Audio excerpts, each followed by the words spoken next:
Assalamualaikum warahmatullahi wabarakatuh. Perkenalkan, nama saya Nisa Melania. Saya dari Program Manajemen 19E. Di sini saya akan membahas tentang teori dan konsep investasi. Investasi adalah penanaman modal untuk jangka panjang dengan harapan mendapatkan keuntungan di masa yang akan datang sebagai kompensasi secara profesional atas penundaan konsumsi, dampak inflasi dan resiko yang ditanggung. Keputusan investasi dapat dilakukan secara individu.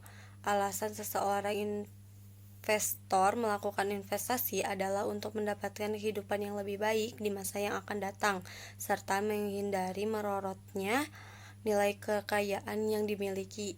Saham merupakan salah satu alternatif dalam aset finansial. Investasi ada dua macam, yaitu yang pertama autonomous investment, yaitu investasi tetap.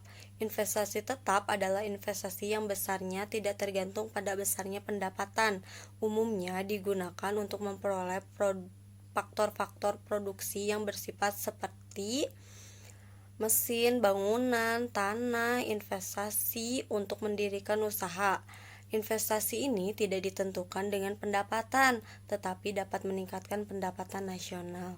Dan yang kedua ada investment, investasi terpacu. Investasi terpacu adalah tempat jualan investasi yang besarnya tergantung pada pendapatan, yang artinya jika pendapatan akan meningkat, maka investasi akan meningkat pula. Lalu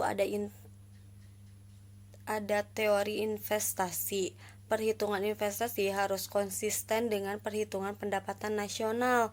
Yang dimasukkan dalam perhitungan investasi adalah barang modal, bangunan, dan konstruksi, maupun persediaan barang jadi yang masih baru. Investasi merupakan konsep aliran karena dihitung selama satu internal periode tertentu, tetapi investasi akan mempengaruhi jumlah barang modal yang tersedia pada satu periode tertentu.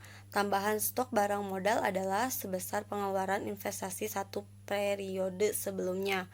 Ada beberapa investasi, yaitu yang pertama investasi dalam bentuk barang modal dan bangunan. Yang tercakup dalam investasi barang modal dan bangunan adalah pengeluaran untuk pembelian pabrik-pabrik, mesin-mesin, peralatan-peralatan produksi, dan bangunan-bangunan dan gedung-gedung yang baru. Lalu ada investasi persediaan. Berdasarkan pertimbangan, perusahaan seringkali harus memproduksi lebih banyak daripada target penjualan.